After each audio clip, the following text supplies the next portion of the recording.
Assalamualaikum warahmatullahi wabarakatuh.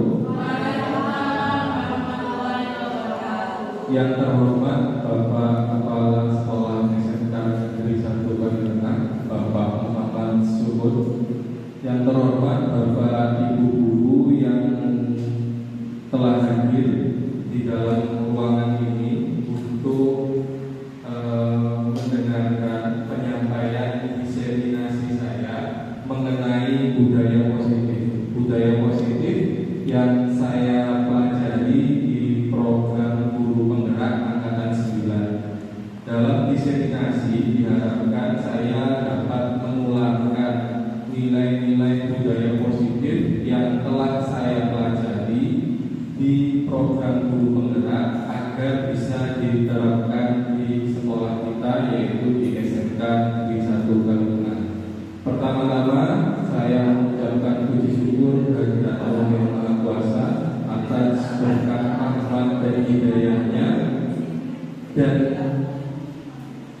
berkat dia kita dapat berkumpul di ruangan ini dalam keadaan sehat walafiat.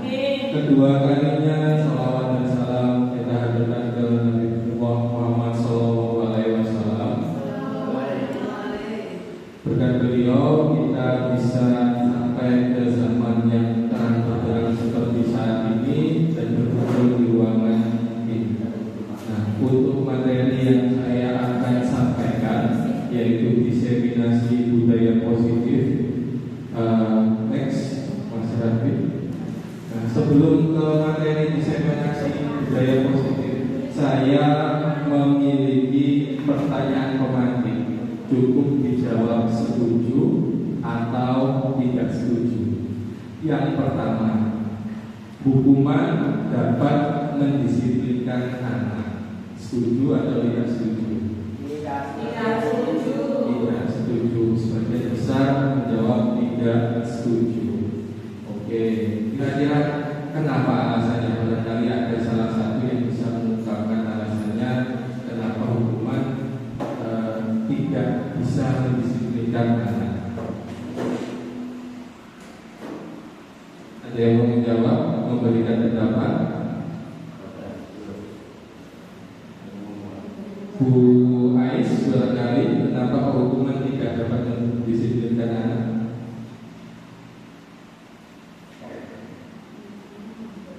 Hukuman itu tidak dapat mendisiplinkan anak dikarenakan hukuman itu malah menimbulkan rasa kebencian, rasa dendam terhadap aturan-aturan sekolah, bahkan terhadap gurunya. Terima kasih Bu Ais. Jadi pendapat yang dikatakan Bu Ais bisa dikatakan benar juga, bahwa ketika kita menghukum anak dengan niat kita baik, mendisiplinkan anak bisa menjadi bumerang bagi kita, malah anak itu bisa menjadi pendendam kepada kita. Yang kedua, pertanyaan kedua, pemberian hukuman dengan hal positif seperti membaca atau membersihkan halaman sekolah, apakah dapat meningkatkan disiplin anak? Setuju atau tidak setuju? Nah, kalau setuju kenapa? Kalau kurang setuju kenapa? Monggo Pak Huda barangkali bisa memberikan pendapatnya. Memberikan hubungan dengan hal yang positif, misalkan membersihkan, membaca buku atau kesalahan sekolah, itu kayaknya saya kurang setuju. Kenapa? Karena anak itu merasa dirinya itu terhukum, ada sanksi. Nah, ketika itu perasaan anak itu gelisah, sehingga timbul di dalam hatinya merasa berontak. Aku di sini kok disuruh gini. Saya pada kondisi seperti itu, anak itu kan belum siap untuk menerima hukuman, sehingga anak tersebut istilahnya kondisi fisiknya itu memberontak. Terima kasih. Terima kasih Pak Huda. Jadi pada dasarnya ketika kita memberikan hukuman walaupun hal positif, itu seperti kita memberikan motivasi secara eksternal, bukan dari dalam diri anak itu, sehingga bisa menyebabkan anak itu merasa kok saya dihukum terus, kenapa dihukum, padahal niatnya tidak ingin dihukum. Oke, yang ketiga, memberi penghargaan dapat meningkatkan motivasi belajar anak. Kira-kira setuju apa tidak? Setuju. Monggo Bu Lestari, mengapa setuju?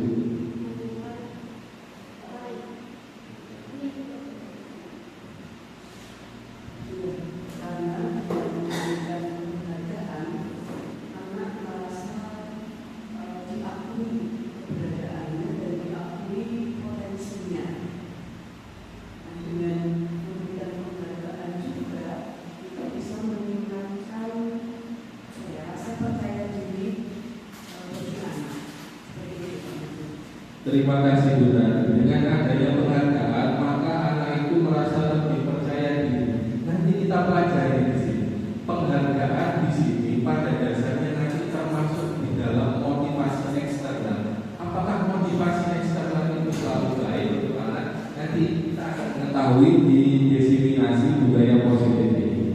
Nanti kita akan memahami dari pertanyaan kemarin ini bagaimana keadaan sesungguhnya dalam kita bersikap. Oke? Next. Nah, dalam konsep inti budaya positif ini saya akan menyampaikan ada 8 poin di sini.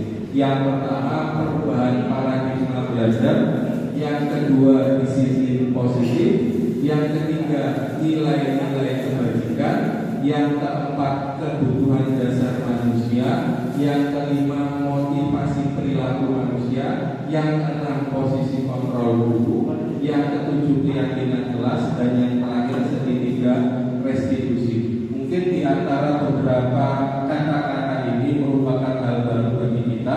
Harapan saya dengan diseminasi ini bisa kita memahami ilmu-ilmu baru mengenai budaya positif yang ada di sekolah, yang nantinya semoga dalam proses yang tidak harus instan bisa kita terapkan secara perlahan-lahan di sekolah, sehingga nantinya anak-anak bisa menjadi berperilaku lebih positif. Next. Untuk pembelajaran paradigma baru dapat kita lihat di sini. Pembelajaran dengan paradigma baru atau pandangan baru itu merupakan pembelajaran yang dirancang berdasarkan prinsip pembelajaran berdiferensiasi, sehingga para peserta didik belajar sesuai kebutuhannya berdasarkan tahap perkembangannya sesuai teori psikologi modern untuk mewujudkan profil Pancasila. Jadi di pembelajaran paradigma baru ini di program guru penggerak, jadi setiap siswa itu memiliki keunikannya masing-masing. Barangkali Bapak Ibu juga sudah memahami hal ini. Jadi misalnya kalau anak kita itu sebenarnya spesialisasinya berenang, tidak perlu kita ajarkan untuk terbang.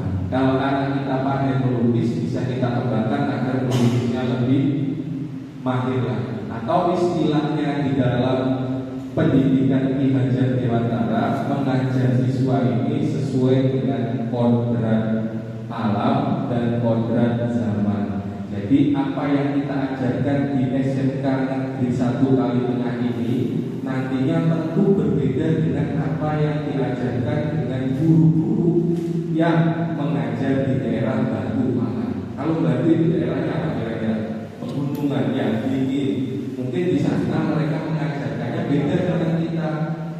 Nah itu tidak apa-apa. Makanya mungkin dari pembelajaran paradigma baru ini, makanya pemerintah itu menghilangkan ujian nasional agar setiap anak itu bisa berkembang sesuai jalannya masing-masing. Di dalam buku Ki Hajar Dewantara, ya, ini di dalam program guru penggerak ini diajarkan bahwa anak-anak itu tidak hanya seperti kertas kosong, tetapi mereka itu seperti kertas yang ada garis-garis samarnya. Oleh karena itu kita sebagai guru menebalkan garis-garis samar itu dan membiaskan atau mengaburkan garis-garis negatif yang ada pada anak. Jadi anaknya nanti seandainya dia tidak pandai matematika, tetapi dia mungkin ahli dalam bahasa Inggris, kita kembangkan dalam bahasa Inggris dulu. Tapi tetap dalam artian merdeka bukan berarti dia tidak ikut pelajaran lain. Dia tetap Tetapi untuk pembelajaran yang dia memang mahir, bisa kita tingkatkan pembelajarannya di sana agar bisa mewujudkan profil pelajar Pancasila. Di sini ada 6 profil pelajar Pancasila, di mana yang pertama beriman, bertakwa kepada Tuhan Yang Maha Esa dan berakhlak mulia. Ini tentunya kita harapkan ada di anak-anak kita dalam paradigma baru. Saya rasa di SMK Negeri 1 Kalimantan sudah terlaksana dengan sangat baik, di mana budaya positif mulai dari 3S, kemudian sholat 2 berjamaah, membaca doa sebelum pembelajaran, membaca Al-Quran sebelum pembelajaran, dan diakhiri pembelajaran dengan doa. Ini sudah terlaksana. Kebinekaan global, anak-anak yang ada di SMK Negeri 1 Kalimantan melalui pembelajaran K5 dengan elemen kebinekaan global, dia sudah bisa saling menghormati. Dan tidak saya temui di sini sudah berkurang mungkin, atau mungkin tidak ada sama sekali kasus bully. Kalaupun ada, ini kita berusaha mempersuasi anak-anak. Kebetulan saya juga ngajar kebinekaan global di B5 itu intinya agar mereka itu saling menghormati satu sama lain, walaupun di sana ada kulitnya putih, hitam, sawo mantan, semuanya sama. Kemudian ada yang ketiga bergotong royong, di mana kalau ada kegiatan saya rasa tidak hanya siswanya, guru-gurunya juga sudah menerapkan gotong royong juga. Seperti kemarin ada kegiatan maulutan, saling bahu-membahu dalam kegiatan tersebut. Kemudian ada kreatif dalam menciptakan produk-produk dari pembelajaran proyek kreatif kewirausahaan. Kemudian ada bernalar kritis dan mandiri. Nah, di sini hampir semuanya sudah terlaksana. Cuma perlu kita menegaskan kembali hal tersebut. Kemudian next.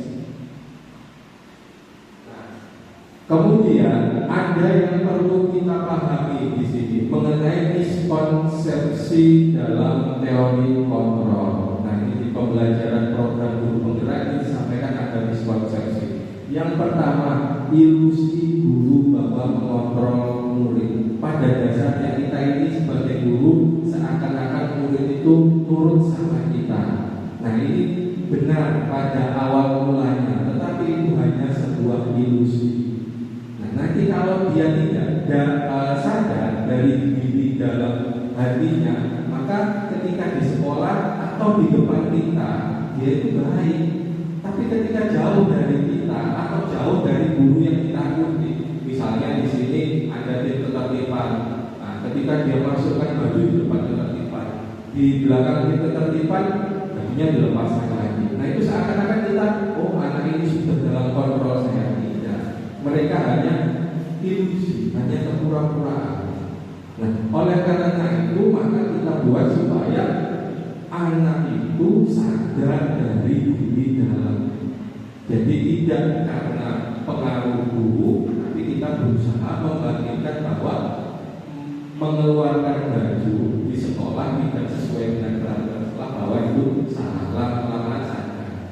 Yang kedua, ilusi bahwa semua penguatan positif efektif dan bermanfaat. Ini sebenarnya juga ilusi, seperti yang disampaikan. Kalau kita masuk kelas, kemudian mengadakan kuis, yang benar menjawab pertanyaan dari Pak Mubin mendapat uang 100.000. Nah, saya jadi guru yang paling dicintai tiap kelas karena memberikan uang 100.000 terus masuk kelas.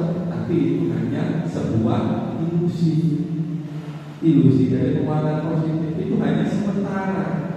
Ya, mereka nggak mau ya ketika saya tidak memberikan uang 100.000 lagi, mereka ya kembali seperti semula. Supaya tidak seperti itu, maka kita juga harus membangun dari diri dalamnya bahwa belajar itu baik, tidak hanya belajar karena uang 100.000. Kemudian yang ketiga, ilusi bahwa kritik dan membuat rasa bersalah mampu menguatkan kita kritik, kita jawab, kamu itu salah, kamu itu harusnya begini, harus begitu. Nah, itu juga tidak bisa juga menguatkan karakter. Kadang mereka itu iya saja, padahal di belakangnya membekas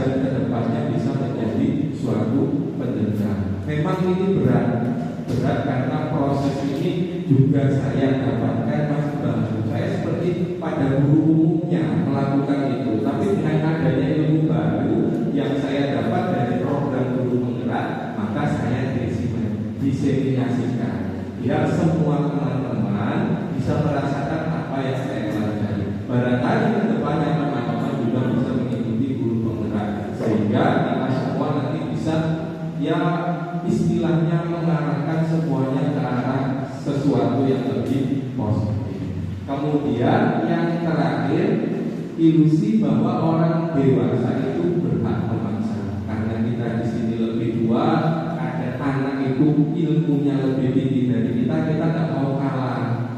Ya udah, ini yang dipelajari bapak dulu ya seperti ini, bapak nggak pernah salah. Nah ini juga kita harus istilahnya mulai belajar. Kadang kalau anak ada benarnya, kita bisa diskusi bersama sehingga terciptalah budaya positif mengenai hal ini. Lanjut. Nah, mengubah paradigma stimulus respon ke pendekatan teori kontrol ini dalam paradigma stimulus yang baru. Stimulus respon itu mengatakan bahwa realitas atau kebutuhan kita sama. Sedangkan teori kontrol mengatakan kebutuhan kita berbeda. Sebagai contoh sederhana, murid-murid kita ini tidak semuanya orang yang dari keluarga baik-baik saja. Ada sebagian besar juga murid kita dari keluarga yang broken home.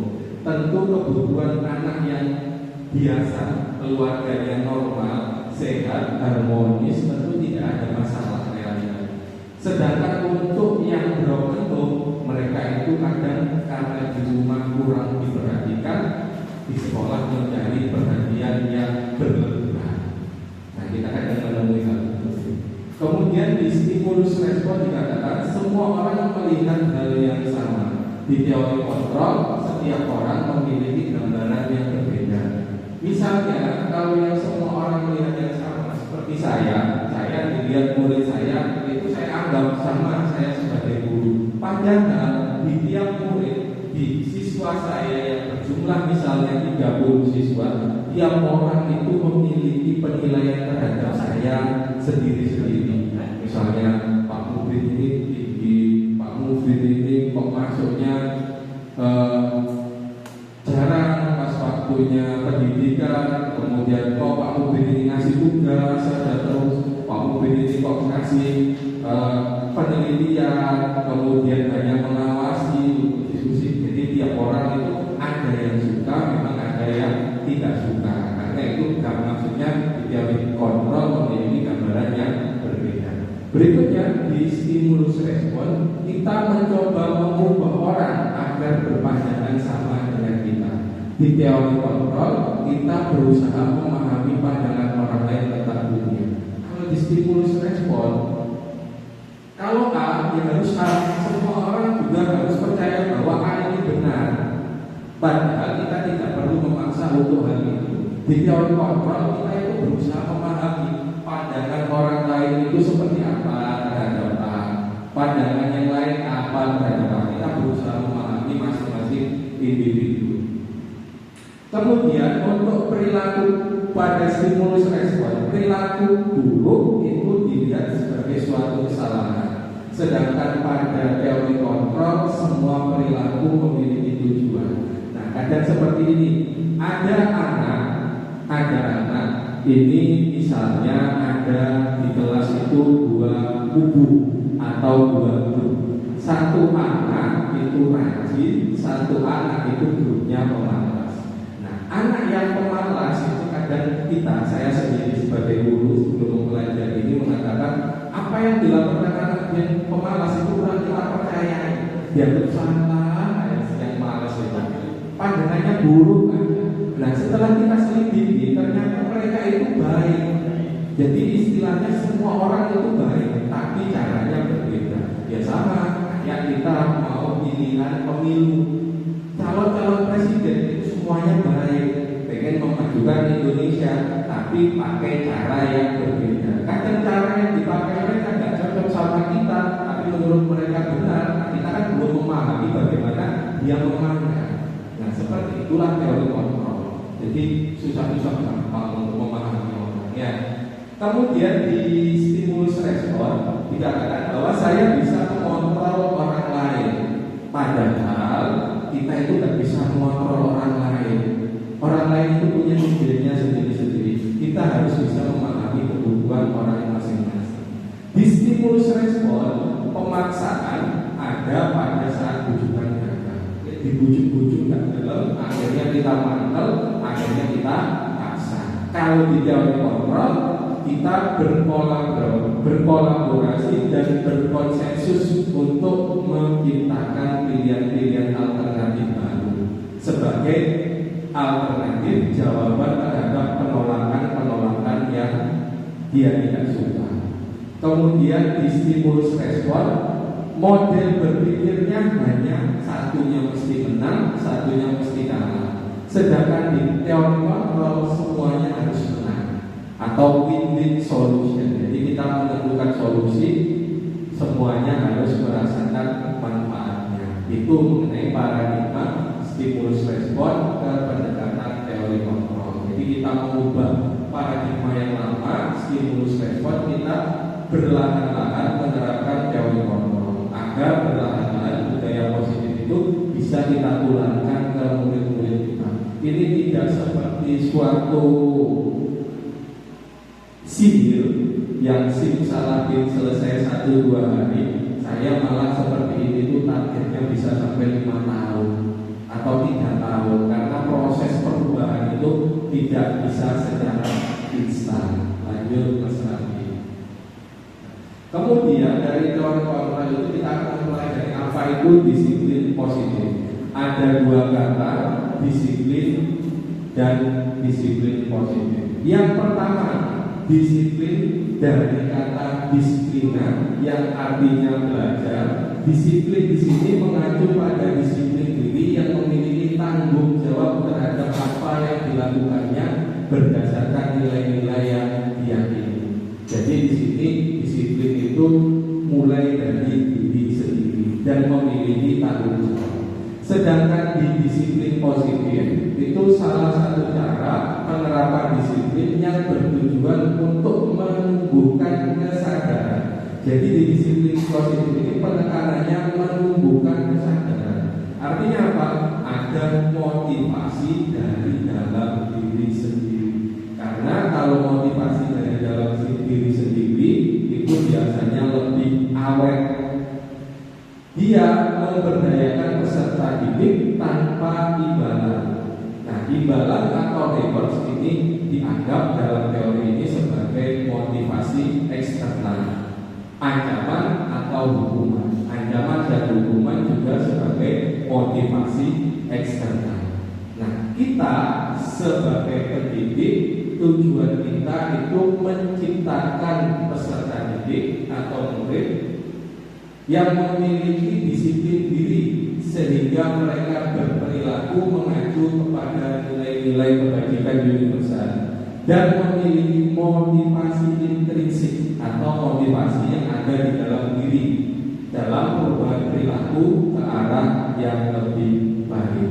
Jadi pada dasarnya disiplin positif ini menekankan agar peserta didik itu menjalankan budaya positif dari dalam dirinya sendiri, bukan atas suruhan orang lain, misalnya takut dihukum atau karena diberi reward seperti itu. Next. Kemudian dari disiplin positif itu akan menghasilkan nilai-nilai kebajikan. Dan nilai-nilai kebajikan itu apa?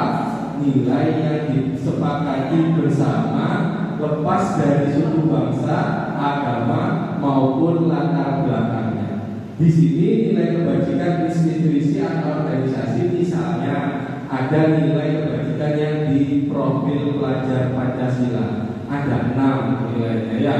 Misalnya beriman dan bertakwa pada Tuhan Yang Maha Esa dan berakhlak mulia, kebinekaan global, gotong royong, mandiri, kreatif dan bernalar kritis. Kemudian ada contoh nilai kebajikan dari Ibu Primary Years Program atau PYP seperti toleransi, rasa hormat, integritas, mandiri, menghargai, antusias, empati, keingintahuan, kreativitas, kerjasama, percaya diri, dan komitmen. Dan nilai kebajikan yang terakhir mengenai di life skill atau keterampilan hidup, misalnya dapat dipercaya, lurus hati, pendengar yang aktif, tidak merendahkan orang lain, dan memberikan yang terbaik dari diri. Nah, ini contoh-contoh nilai kebajikan atau nilai yang disepakati bersama. Jadi tidak memandang rasis, jadi beda-beda suku bangsa, tapi ditetapkan secara bersama-sama. Next. Dari nilai-nilai kebajikan itu kita akan mengetahui bahwa ada kebutuhan dasar manusia. Apa itu kebutuhan dasar manusia? Adalah segala sesuatu yang kita lakukan untuk mendapatkan apa yang kita inginkan. Jadi kita punya kebutuhan dasar. Kita lakukan apapun itu agar kita bisa mendapatkan apa yang kita inginkan. Tindakan yang kita lakukan seluruhnya memiliki tujuan tertentu. Jadi kita semuanya itu ingin memenuhi kebutuhan dasar manusia. Ya, dalam rangka kebutuhan dasar kita terpenuhi dengan baik. Apa saja kebutuhan dasar manusia itu bisa kita lihat di slide berikutnya. Nah, di sini ada 5 kebutuhan dasar manusia. Yang pertama, bertahan hidup. Ya, jadi setiap manusia itu berusaha survive atau bertahan hidup. Jadi ketika bertahan hidup, misalnya kita bekerja, tujuannya untuk bertahan hidup. Contohnya apa? Waktu bertahan hidup. Contohnya kita butuh makanan, pakaian, tempat tinggal, keamanan, dan kesehatan. Ini contoh kebutuhan dasar manusia bertahan hidup. Ini pasti semuanya butuh. Ya. Yang kedua, kasih sayang dan rasa diterima. Nah, di sini kita diterima terhadap orang lain, kemudian kita diterima, dicintai orang lain, kita bisa berteman dengan orang lain, seperti itu. Kemudian penguasaan. Penguasaan itu juga menjadi sesuatu terhadap kebutuhan dasar manusia. Di sini misalnya kita menguasai terhadap suatu hal, kemudian kita kerjasama terhadap suatu hal, kita ingin menang, itu juga kebutuhan dasar manusia. Kemudian ada kebebasan. Kebutuhan keempat yaitu kebebasan. Kita itu semuanya ingin bebas, punya harga diri, keinginan untuk dianggap, kemudian kita ingin berprestasi, kita ingin lebih dari orang lain, kita bebas, nggak pengen kita disekat-sekat seperti yang lain. Kemudian ada kesenangan. Contohnya di sini misalnya kita bermain, mungkin Bapak Ibu dulu waktu kecil ketika ada hobi tidak terlaksana, maka ketika dewasa bisa melaksanakan. Anak-anak juga seperti itu. Jadi tidak boleh kita sebagai orang tua atau guru mengharapkan anak-anak itu belajar pun 1 kali 24 jam. Karena kebutuhan dasar manusia tidak hanya belajar saja, tapi mungkin ada kesenangan. Cuma bagaimana kita membantu mereka agar bisa mengatur waktu-waktu itu, agar kebutuhan-kebutuhan dasar itu bisa terpenuhi dengan baik. Selain itu mereka juga butuh humor. Nggak ada yang pengen span hanya 1 kali 24 jam. Mereka pengen tertawa lepas. Kalau ketemu temannya yang suka melucu bisa tertawa. Kemudian dia juga ketika melihat suatu idola yang menimbulkan antusiasme yang luar biasa. Nah, seperti ini. Itu salah satu kebutuhan dasar manusia mengenai kesenangan. Lanjut. Nah, di dalam motivasi perilaku manusia ini ada motivasi ekstrinsik dan intrinsik. Mungkin ini hal baru, hal baru bagi saya. Maka ketika saya mendapat ilmu ini, saya diseminasikan, saya tularkan ilmunya, bukan menggurui tapi saling berbagi di sini. Misalnya di motivasi ekstrinsik itu untuk menghindari ketidaknyamanan atau hukuman. Jadi anak-anak misalnya takut datang terlambat karena bapak ibu gurunya galak, itu masih motivasi ekstrinsik karena takut dihukum. Anak-anak takut tidak sholat duha karena takut nanti dihukum, itu masuk ke motivasi ekstrinsik. Kemudian anak-anak tidak mengerjakan PR, takut diminta menulis kata-kata mutiara sebanyak berpuluh-puluh halaman, itu juga masuk ke motivasi ekstrinsik. Selain hukuman, motivasi ekstrinsik itu ternyata juga bisa berupa imbalan atau penghargaan. Misalnya kalau kamu rajin masuk 1 bulan pun tak kasih 10.000, nah misalnya gitu, buat yang males-males. Jadi dia pengen masuk terus bukan demi nilai-nilai positif atau budaya positif yang ada, tapi karena motivasi intrinsik, yaitu uang yang diberikan oleh bapak ibu guru. Nah, jadi motivasi ekstrinsik ini baik, tapi perlahan-lahan harus kita arahkan menjadi motivasi intrinsik, walaupun itu tidak mudah. Apa itu motivasi intrinsik? Di sini untuk menjadi orang yang mereka inginkan dan menghargai diri sendiri dengan nilai-nilai yang mereka percaya. Jadi ketika mereka sudah paham, oh dikasih hadiah, dikasih uang, ternyata itu membuat hatinya itu terenyuh. Ternyata datang pagi dan sholat duha itu baik.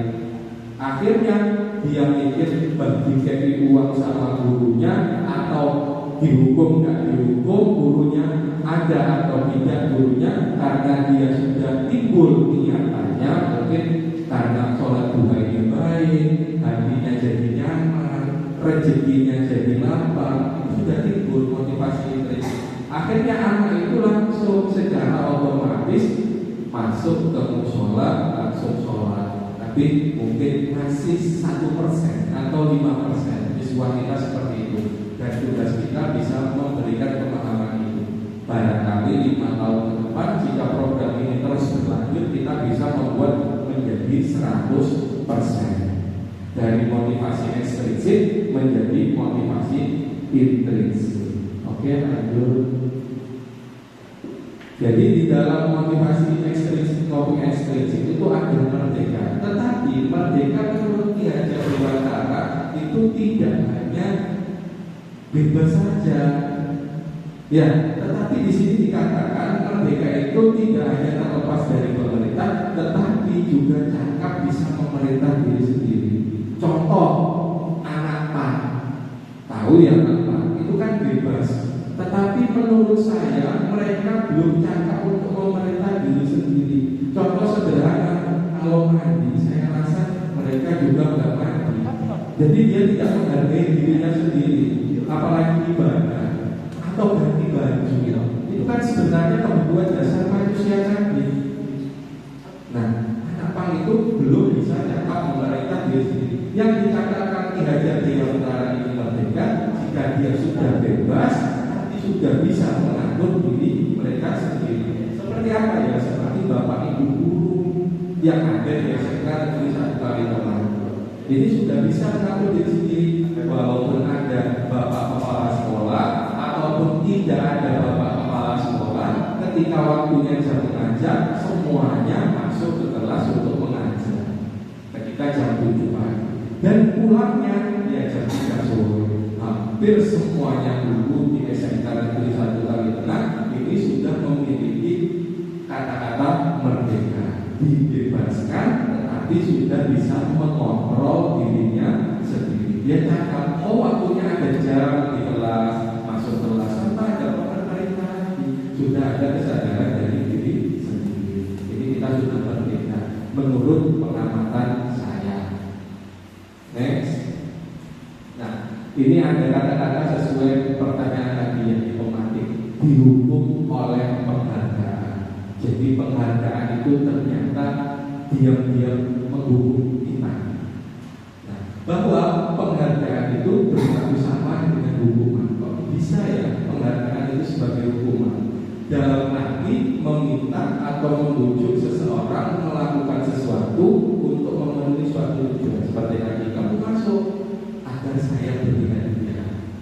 sebenarnya kita itu menghukum dengan penghargaan.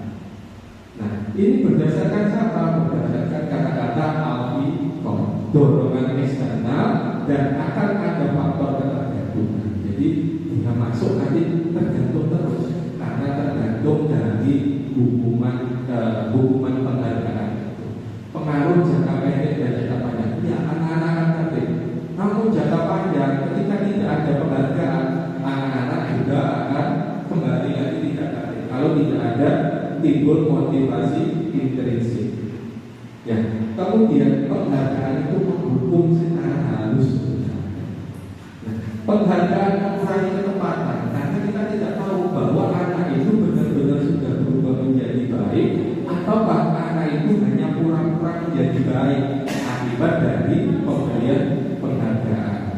Kemudian penghargaan itu tidak efektif. Untuk awal-awal memang efektif untuk jangka pendek, tapi jangka panjang apakah kita akan terus merecoki mereka dengan penghargaan tanpa mengarahkan mereka untuk menimbulkan motivasi dari dalam mereka masing-masing. Nah, penghargaan bisa juga ternyata merusak hubungan. Nah, kalau kita beri penghargaan terus suatu saat kita tidak memberi, atau ada guru yang tidak memberi, mereka akan membanding-bandingkan. Padahal tujuan kita memberi penghargaan untuk menciptakan budaya positif, tapi mereka menganggap itu tidak menciptakan budaya positif. Maka pemberian penghargaan itu nanti dianggap sebagai suatu hukuman yang halus. Jadi apa yang harus kita lakukan dalam jangka pendek? Oke, memberikan penghargaan, sedikit demi sedikit kita kurangi, sekaligus kita beri pengertian mengenai motivasi intrinsik. Next. Kemudian di penghargaan ini juga bisa menurunkan kualitas, dan juga dengan penghargaan mereka bisa mematikan kreativitas. Artinya apa? Jadi dia tidak bisa berpikir kritis untuk melakukan hal yang lebih kreatif lagi. Misalnya kalau kamu jawab seperti ini, harus seperti ini baru dapat hadiah. Padahal dia punya jawabannya lain yang lebih kreatif. Dia takut kamu jawab yang lain yang lebih kreatif, nanti nggak dapat hadiah. Nah, jadi kita kan hadiah itu biasanya ada saklek seperti itu. Nah, akhirnya penghargaan itu mengurangi motivasi intrinsik. Padahal harapan kita dari penghargaan itu bisa meningkatkan motivasi intrinsik yang ada pada siswa. Oke, next. Mengenai motivasi intrinsik dan ekstrinsik, kita akan mengenal tentunya adanya hukuman, konsekuensi, dan restitusi. Nah, mungkin kata-kata yang sering saya dulu juga sebagai guru yang saya dengar itu familiar dengan kata-kata hukuman. Ternyata ada konsekuensi dan restitusi. Ini kata-kata baru juga bagi saya ketika mengikuti program guru penggerak. Dan ini bisa saya sampaikan ke teman-teman yang lain.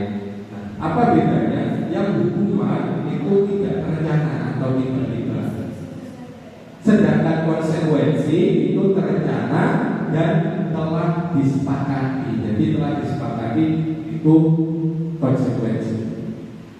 Kemudian untuk restitusi ini malah sebuah proses untuk menciptakan kondisi bagi murid untuk memperbaiki kesalahan.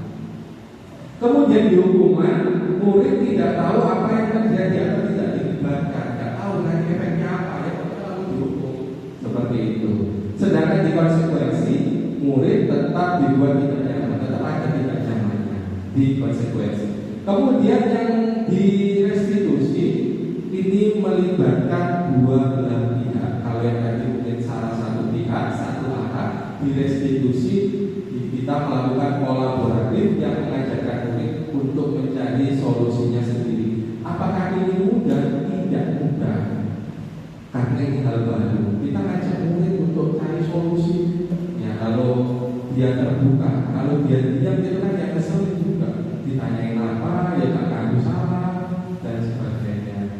Kemudian di sini bersifat satu arah dan bisa berupa hukuman fisik maupun fisik. Seperti lari dari lapangan, psikis misalnya menggunakan kata-kata verbal yang kasar. Nah, kalau konsekuensi biasanya kita selalu memonitor memonitor murid, tetap kita di senternya, murid sebagai objeknya. Kalau di institusi kita berdua sebagai objeknya, saling berkolaborasi mencari solusi terhadap masalah apa yang akan terjadi.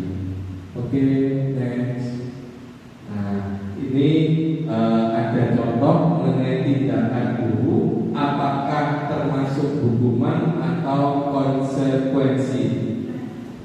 Misal, mencatat 100 kali di dalam buku kalimat saya tidak akan terlambat lagi, tadi termasuk apa? Hukuman. Oke, nanti ya. Yang pertama hukuman. Yang kedua, lari mengelilingi lapangan basket 2 kali karena terlambat lagi di sekolah, termasuk hukuman atau konsekuensi? Hukuman. Oke. Yang ketiga, murid diminta untuk push up 15 kali karena tidak menggunakan masker di sekolah.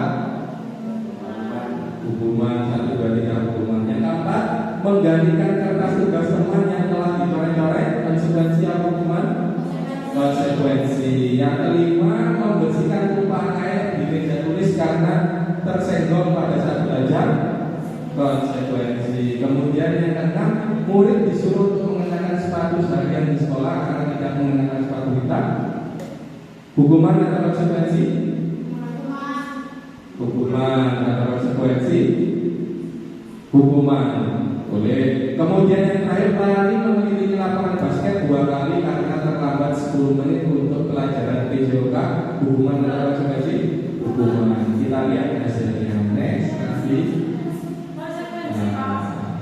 Jadi yang mencatat 100 kali di dalam buku kalimat saya tidak akan terlambat ke sekolah termasuk hukuman. Karena apa tadi kira-kira termasuk hukuman? Ada alasan apa yang pertama? Oke, karena ada visi. Boleh. Terima kasih Bu Nisa atas pendapatnya. Kemudian yang kedua, lari mengelilingi lapangan basket 2 kali termasuk hukuman. Faktornya karena apa alasannya? Ada? Tidak ada kesepakatan, boleh. Kemudian ada kontak fisik juga di sini. Kemudian yang ketiga, murid diminta untuk push up 15 kali karena tidak menggunakan masker di sekolah, termasuk juga hukuman. Alasannya ada fisik juga, kata-kata push up. Kemudian yang keempat, menggantikan kertas tugas teman yang telah dicoret-coret, termasuk konsekuensi. Karena cenderung lebih lembut kata-katanya, tidak kasar dan tidak melebatkan fisik maupun psikis. Yang selanjutnya, membersihkan tumpahan air di meja tulis karena tersenggol pada saat belajar, termasuk konsekuensi. Kata-katanya di sini faktornya tidak ada bentuk hukuman fisik maupun psikis. Yang berikutnya, murid disuruh untuk tidak mengenakan sepatu seharian karena tidak mengenakan sepatu hitam, termasuk hukuman. Kenapa faktornya ini? Baik, karena fisik juga. Kasihan ya anak-anak, kakinya tidak ada alas, tentu kepanasan, jadi kesakitan, nanti timbul dendam. Ya, yang terakhir, lari mengelilingi lapangan basket 2 kali karena terlambat 10 menit untuk pembelajaran PJOK. Nah, di sini dikatakan hukumannya ada fisiknya, tapi tidak terlalu berat karena terlalu lembut. Maka di sini mungkin sudah disepakati di kelas bahwa kalau terlambat ada waktu yang diuji, maka konsekuensinya apa.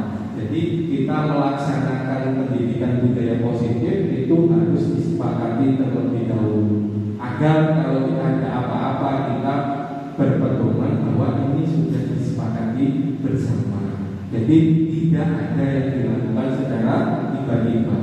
Nanti kenapa kok dilakukan itu? Teman-teman semua sudah sepakat. Kalau sudah sepakat, maka jadi kesepakatan kelas seperti itu. Jadi kita tidak takut-takut lagi memberikan istilahnya sanksi seperti itu. Next. Nah, di sini ada 5 posisi kontrol seorang guru.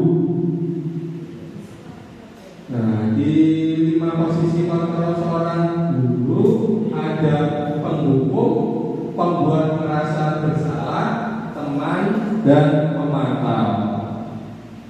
Nah, pada posisi penghukum ini jelas guru melakukan fisik verbal dalam melakukan kontrol.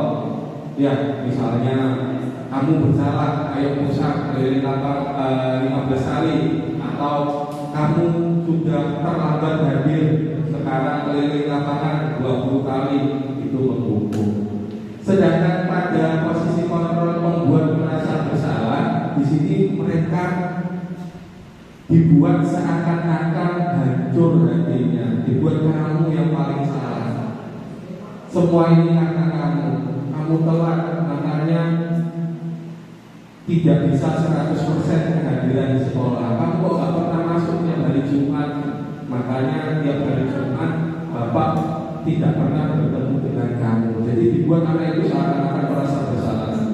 Kemudian pada posisi kontrol seorang guru sebagai teman, dia cenderung lebih lembut dan akrab kepada teman, sehingga seakan-akan dia menjadi tempat curhat bagi temannya. Kata-katanya seperti di sini misalnya, ayolah kamu kan anak baik, ayo bantu Bapak untuk mengikuti kegiatan ini, atau ayolah kamu kan anak baik, masa tidak bisa membantu Bapak. Jadi cenderung lebih lembut.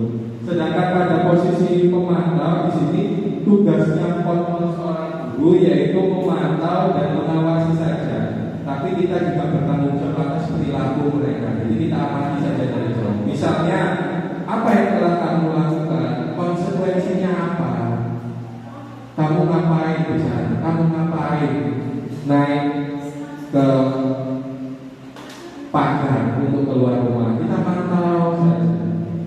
Kemudian pada posisi manajer, di sini posisi pada guru berbuat bersama murid untuk menemukan solusi. Jadi kamu salahnya apa? Enaknya bagaimana? Ayo kita selesaikan secara bersama-sama mengenai permasalahan ini. Ini posisi kontrol guru sebagai seorang manajer. Oke, dari 5 posisi kontrol seorang guru, saya ada contoh mengenai posisi kontrol seorang guru. Next. Nah, ini misalnya kasus siswa tidak memakai atribut lengkap saat upacara bendera. Kalau penghukum, kata-katanya itu seperti ini. Ayo hormat bendera selama 1 jam. Ini penghukum. Dan jelas banyak kita lakukan, termasuk saya kita melakukan hal itu. Yang berikutnya, membuat merasa bersalah. Berapa kali Bapak harus memberitahu kamu selalu mengecewakan Bapak. Itu merasa bersalah, biar dia itu salah. Ya, berikutnya. Nah, kalau sebagai teman, ayo dong, kita kan best friend. Ya, ikuti aturan sekolah. Tolonglah bantu Bapak sekali ini. Masa kamu sendiri yang tiap hari Senin nggak pakai atribut? Udah berapa kali beli atributnya di Alfamart? Nah, kita posisikan sebagai seorang teman yang menasehati temannya, karena dianggap posisi kita sejajar. Sedangkan kalau pemantau, kamu sudah melanggar peraturan, kamu tahu konsekuensinya. Setelah upacara, ayo beri atribut, jangan diulangi lagi. Nah, sedangkan pada posisi manajer, next, apakah kamu tahu kesalahanmu? Kira-kira bagaimana kamu memperbaiki kesalahan? Jadi ini kita bertanya dan berkolaborasi 2 orang agar bisa menciptakan solusi yang terbaik mengenai perbaikan kesalahan. Next. Nah, sekarang saya punya pertanyaan. Posisi kontrol apakah saya kecewa sekali denganmu? Di antara 5 posisi kontrol guru, kira-kira ini posisi kontrol seperti apa? Saya merasa bersalah. Oke, next. Gimana sih pembuat merasa bersalah? Ya, oke, berikutnya, kamu tidak pernah benar melakukannya. Kira-kira posisi kontrolnya berapa? Penghukum. Kita lihat next. Penghukum. Ya, berikutnya, pertanyaan berikutnya, apa rencanamu untuk menyelesaikan ini? Kita kira sebagai posisi kontrol manajer. Oke, Dimas, next. Ya, manajer. Kita Ayolah lakukan demi Bapak. Kira-kira ini jelas ya, sebagai teman. Iya, teman. Lanjut. Kamu tidak akan pernah mendapatkan nilai jika tidak mengerjakan tugas. Di posisi apa kalau pengen ini? Pemantau. Oke ya? Iya, pemantau. Jadi di sini ada 5 posisi dengan kata-kata yang berbeda, tetapi maksud dan tujuannya sama, ingin membuat anak-anak menjadi baik. Next.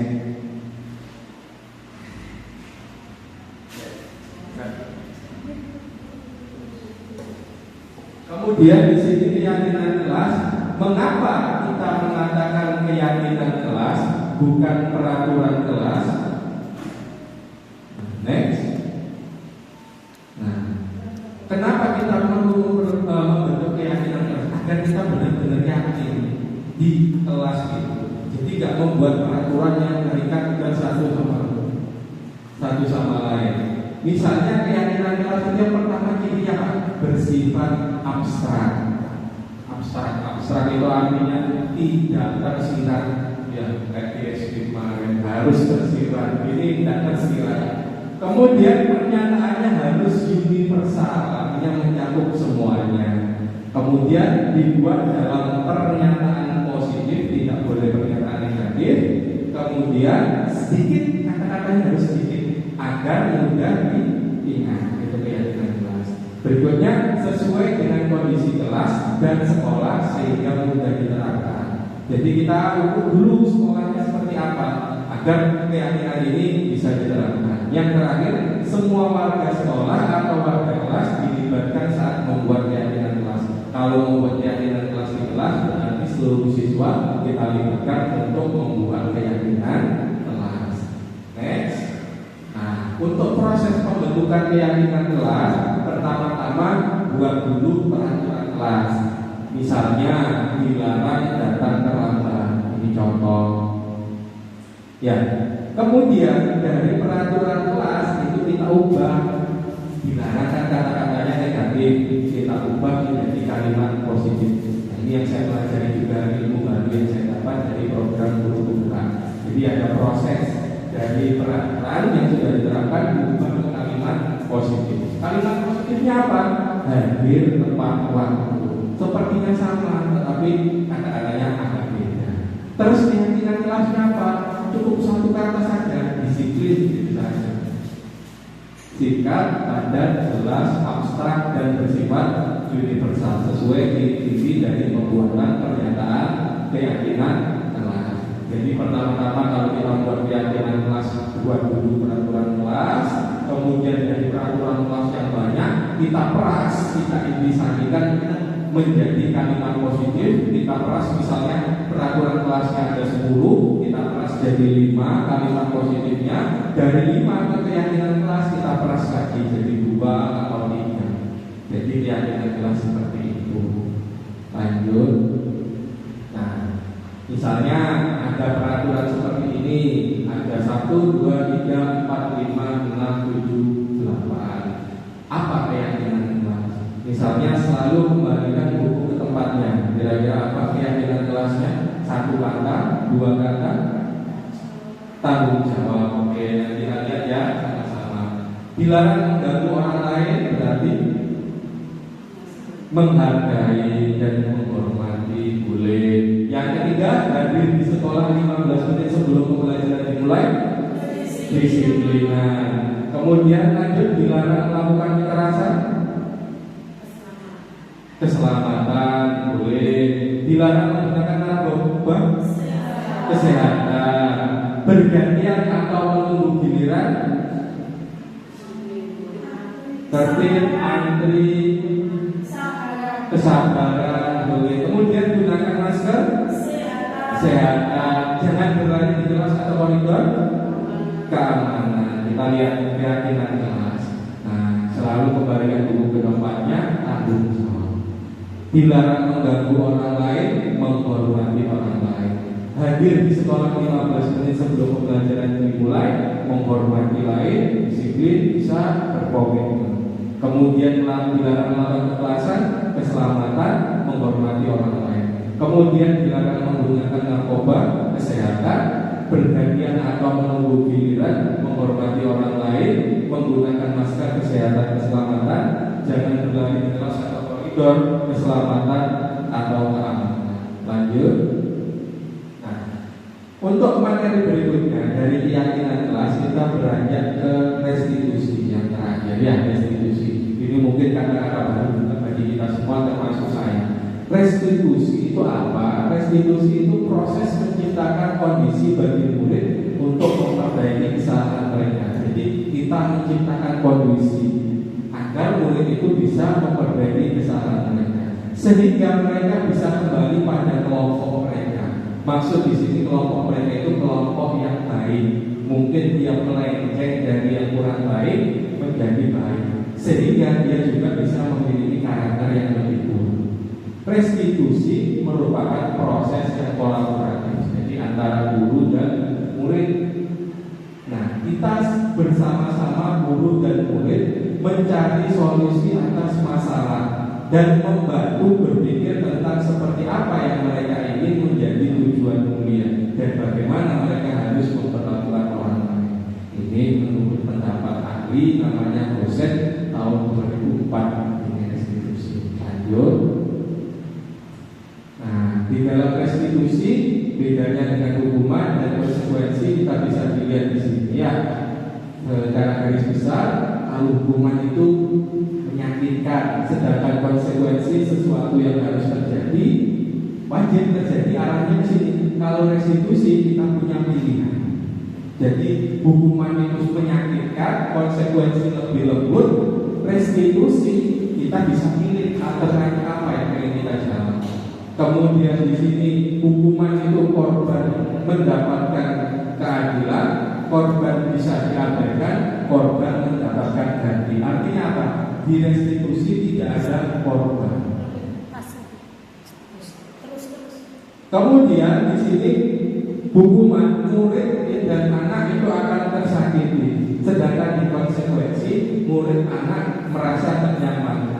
Masih lebih lembut ya. Yang pertama tersakiti, yang kedua merasa tidak nyaman. Yang di restitusi murid akan mendapatkan penguatan, jadi lebih kuat karakternya. Kemudian di hukuman perilakunya pasif agresif, sedangkan di konsekuensi penguatan hanya bertahan dalam jangka waktu pendek. Sedangkan restitusi harapannya masalahnya terpecahkan. Kemudian di hukuman sistem tidak berjalan bila murid tidak takut. Kalau murid pemberani, kita hukum apa ya mentalnya. Sedangkan di konsekuensi memerlukan monitoring dan supervisi terus-menerus. Jadi ada anak yang paling spesial itu kan keder di kokon push up, di kokon melayu, nyantai kalau berubah. Nah kalau kita pakai konsekuensi, dia perlu dimonitoring terus-menerus. Sedangkan kalau kita pakai restitusi, harapannya dia bisa tahu kesalahan, bisa lebih bertanggung jawab. Kemudian di hukuman berlaku hanya pada sebuah institusi, tidak berlaku pada kehidupan nyata. Misalnya di sekolah. Tapi kalau di luar, misalnya anak seragam, maksudnya ini hukuman ya kan enggak. Misalnya institusi apa? Polisi, kita nggak pakai helm, kita ditilang. Tapi kalau nggak ada polisi, nggak ada institusi, ya nggak apa-apa. Nah, sementara di konsekuensi membantu penerapan mengikuti peraturan dalam masyarakat. Harapannya walaupun nggak ada peraturan itu, tingkah lakunya juga dibawa ke masyarakat. Sedangkan pada restitusi lebih fokus lagi pada pemecahan masalah dan bisa diterapkan dalam jangka waktu panjang.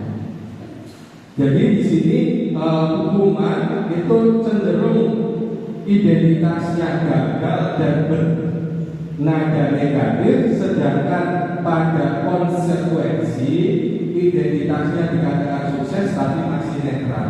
Sedangkan di restitusi identitas suksesnya bernilai positif. Lanjut. Nah, dari restitusi kita akan menyelesaikan suatu masalah menggunakan segitiga restitusi. Nah, segitiga restitusi ini bagian dari restitusi tadi. Apa itu? Yaitu suatu proses dialog yang dijalankan oleh guru agar dapat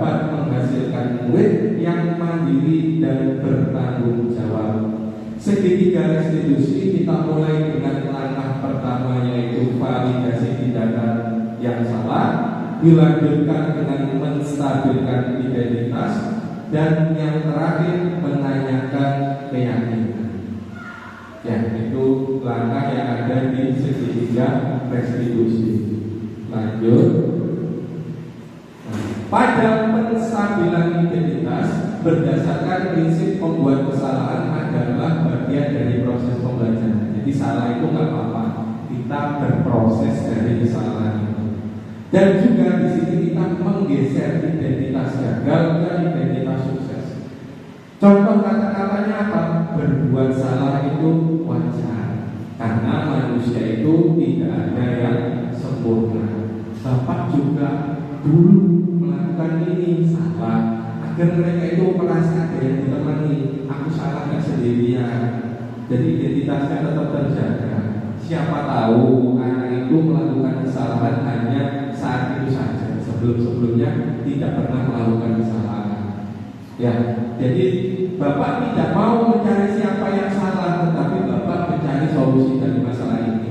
Misalnya ada siswanya yang kehilangan HP, ya nggak usah tunggu, langsung siswa ini bila HP-nya diambil siapa, tapi kita berusaha mengadakan dialog. Ya kalaupun anaknya yang mencuri teman sebelahnya itu ya nggak usah dikatakan, tapi kita ya udah, mesti semua orang salah. Kalau salah itu ya udah, kalau nggak mau kembalikan ke temannya, ngomong ke bapak. Nanti bapak nggak akan menyampaikan siapa yang mengambil. Itu menstabilkan identitas agar darahnya dia merasa tetap terhargai, tidak merasa seperti pemberi kesalahan, dia terpuruk. Ya. Kemudian ini saya rasa menstabilkan identitas ini saya sendiri sudah melakukan hanya tahap ini di segitiga restitusi. Nah, next saya juga akan melakukan langkah berikutnya agar segitiga restitusi yang kita lakukan ini terasa sempurna. Karena saya baru belajar, ternyata kata-kata yang saya katakan ini istilahnya itu menstabilkan identitas. Nah, berarti ini masuk segitiga restitusi. Berarti ada langkah berikutnya. Ternyata saya dulu hanya mandek untuk langkah ini, ya, mandek untuk langkah ini. Lanjut. Nah, langkah berikutnya yaitu validasi tindakan yang salah. Berdasarkan prinsip setiap perilaku berupaya memenuhi suatu kebutuhan tertentu. Nah, nanti saya lanjutkan di aksi nyata ini, saya lanjutkan validasi tindakan yang salah. Apa yang saya lakukan? Ya saya tanyakan kenapa sampai kok mengambil HP temannya, atau kenapa sampai kok nggak tahu sholat duha. Padahal sampai tahu kan kalau sholat duha itu baik buat semuanya.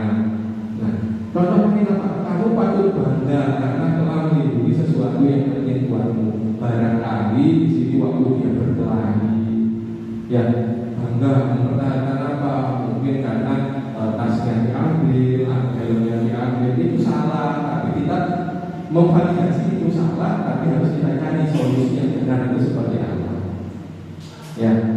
Nah, setelah melakukan validasi tindakan yang salah, selanjutnya kita lakukan adalah next, menanyakan keyakinan. Pada menanyakan keyakinan di sini dikatakan prinsip teori kontrol bahwa pada dasarnya kita termotivasi secara intrinsik. Apa keyakinan kelas kelas? Nilai apa yang telah kita sepakati? Seperti apa gambaran sebuah kelas? Agar dia itu bisa meyakini kelas itu sudah benar-benar terlaksana keyakinan kelasnya. Jadi ada 3.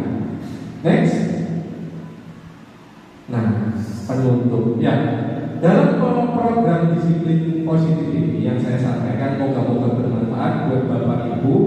Nah, di sini dikatakan dalam penerapan program disiplin hendaknya guru memiliki standar. Ada 4 standar ya guru: kepribadian, profesional, dan sosial yang baik, di mana guru mampu merefleksi dirinya, artinya bisa berkaca pada dirinya dalam posisi kontrol saat ini. Bagaimana perjalanan dirinya sebagai among atau seorang manajer yang nantinya menuntut murid-muridnya menjadi insan yang mandiri, merdeka, dan bertanggung jawab sesuai dengan standar nasional pendidikan Negara Republik Indonesia.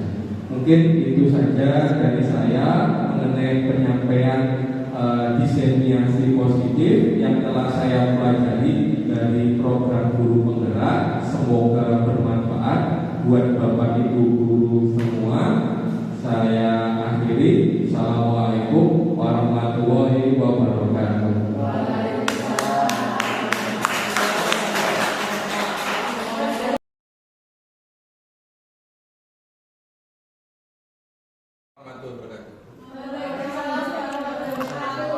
Sebelum mulai ke pembelajaran hari ini, saya mau membuat mengenai keyakinan kelas. Jadi mungkin bagi kalian kata-kata keyakinan kelas itu mungkin terlihat asing, belum terbiasa. Sebenarnya keyakinan kelas di sini untuk membuat kalian lebih tertib, lebih teratur yang ada di dalam kelas. Keyakinan kelas nantinya terbuat dari peraturan kelas, kemudian diturunkan ke kalimat positif dan menjadi keyakinan kelas. Dalam membuat keyakinan kelas harus bahasanya sikap, abstrak, dan berlaku secara general. Jadi masing-masing dari kalian nanti Pak Mubin berikan kertas yang warna kuning seperti ini. Kalian tulis di peraturan kelas, nanti ditempelkan. Contoh peraturan kelasnya apa? Misalnya Pak Mubin kasih contoh peraturan kelasnya, selama proses pembelajaran tidak boleh makan. Itu peraturan kelas. Nah, karena ada kata tidak, maka di kalimat positif harus diubah, menghilangkan kata tidak. Artinya apa? Boleh makan di waktu jam istirahat. Berarti bukan di jam pelajaran. Ya, keyakinan kelasnya apa? Berarti kita saling menghormati. Contoh yang lain apa? Misalnya tidak boleh saling berbicara ketika proses pembelajaran. Kemudian kalimat positifnya menghilangkan kata tidak. Berarti boleh berbicara ketika waktunya istirahat. Keyakinan kelasnya cukup satu kata saja, menghormati. Itu ya. Jadi yang kuning ini nanti kalian tuliskan ke peraturan kelas, ya. Kemudian untuk yang warna hijau kalimat positif, dan yang warna orange di keyakinan kelas. Masing-masing Pak Mubin berikan 3. Ya.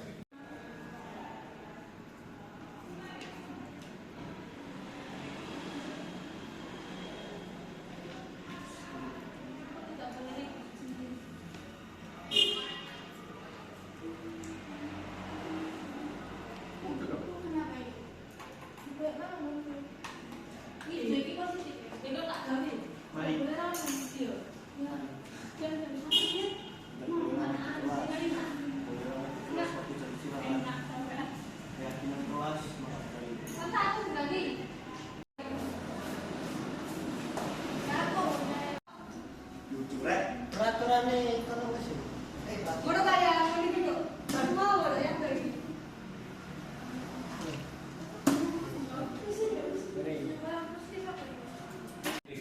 Ya, diperhatikan. Ini peraturan kelas yang kalian buat.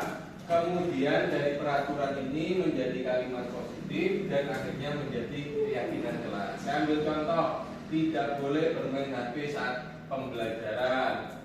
Main HP-nya saat jam istirahat atau jam pembelajaran selesai. Berarti saling menghargai, ya. Ya selinis itu gini-gini wis paham maksudnya. Sing gak masuk ini loh. Ya, harusnya yang memahami. Ya, yang berikutnya peraturan kelas melaksanakan piket di hari Jumat. Kemudian melaksanakan piket tiap hari. Kemudian di sini bisa menghargai teman. Oke, tidak boleh rame. Boleh rame jika sudah jam istirahat. Saling menghargai. Oke, paham dong maksudnya. Tidak boleh bermain di kelas, sama kayak tadi ya. Harus tepat waktu, berarti datangnya tepat waktu. Kemudian di sini apa ini? Oh ya, yang tadi ya, melaksanakan tiket. Di sini boleh membuang sampah tapi pada tempatnya, nggak boleh buang sampah sembarangan. Arti di sini juga saling menghormati dan menghargai. Di sini harus tepat waktu, kemudian di sini datangnya tepat waktu, kedisiplinan, keyakinan kelasnya. Kemudian peraturan kelas tidak boleh kotor, kelasnya nggak boleh kotor. Berarti kayak tadi piket harus dibersihkan tiap hari.